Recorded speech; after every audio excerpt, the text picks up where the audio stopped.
So speaking of, well, I guess we were earlier, Marvel and, playing Crossbones and being in that world. And I love hearing about the amount of preparation that you went in, that went into it. But what's it like kind of filling those shoes of a huge Marvel character and like being in that world? And was there a lot of prep that went into that as well? Yeah, there was a lot of prep. There's a lot of rehearsal. There's a lot, I wanted to know as much of what the character was. I wanted to not make him just a cardboard cutout of a character. And he's not a very big character. He's a tertiary character. And, you're on set with Captain America and Iron Man. And, those are the guys, And so it's interesting. Crossbones isn't on screen very long, and Crossbones changed my career.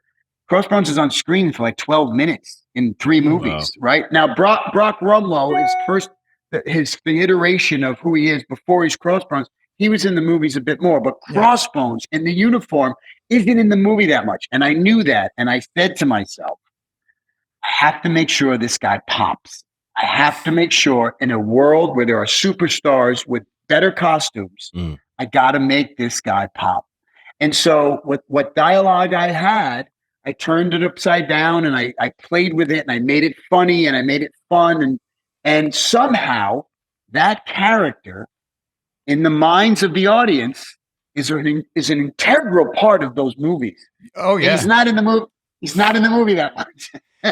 And that's, it's awesome hearing you say that because he is bigger than life. Right. And it's essentially you were a part of what most fans consider the best films of the most successful film franchise of all time, right? And now that there's 30 or whatever movies, it's like, what's it feel like too to be like in, Winter Soldier, Civil War, they're considered the best ones, right? Yeah, I think script-wise and story-wise, I think they were the best ones. And they were shot very practical. There wasn't a whole ton of, special effects. And I take pride in saying that those were good movies.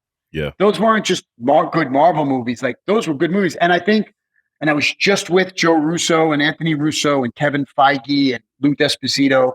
And I'll say this, being friends with them, I think they lost their way a bit and it was about how much they could put out. But when you go back and watch Winter Soldier, that's a film. Yeah, that's just a movie, man. Yeah, and I mean Robert Redford, and it was mind-boggling. Yeah.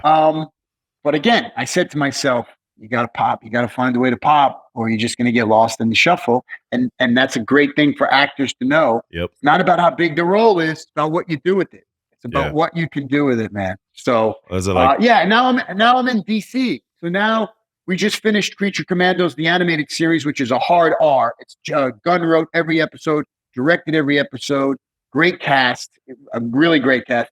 And I'm doing Rick Flag Sr., and I'm in the DCU world. And now I'm in a lot of things that are coming in the next year and two. I can't talk about them, but it's going to be real fun.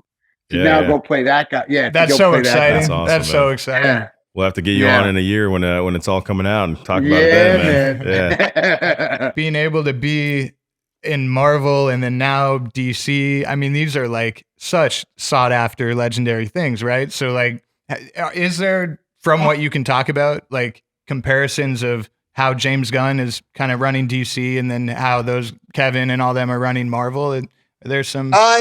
Yeah, I mean, I think what James and Peter are doing, because they're a great team, is the actors that kind of signed on for their first project, which is Creature Commandos. This is their studio now. They want those voice actors. They hired them as actors, so they want them to infiltrate the whole DCU world. Very cool, right? And so you wind up like we just got off the phone last week, and it's like you're everywhere in all kinds of things, and it's really fucking exciting. And they want you to build the character with them. It's not like this is who Spider-Man is, and this is, it's like, and I think for the most part, Marvel let the talent that they hired, which is the best in the business. Yeah. I mean, Downey created that out of nowhere. Yeah, I mean, insane. He's ridiculous. I mean, and you can't imagine someone else doing that. Like no, nobody could have ever done it. No, I think people say no, anybody could do Captain. I go, no, not now. Chris Evans is Captain America. Yeah. I mean, certainly Hemsworth is Thor. Yeah. I mean, the guy was, I mean, have you ever been in person? Have you ever seen the guy in person? No. He's like 6'4", 6'5", maybe the best looking dude I've ever seen in my life. Yeah. Also built maybe better than Thor. Yeah. Right. Yeah. So Right. it's like, who are you going to get? Who are you going to get? Yeah. That's amazing. Thank you for watching. Don't forget to drop a like if you enjoyed the video. And subscribe and hit the bell for a whole lot more to come.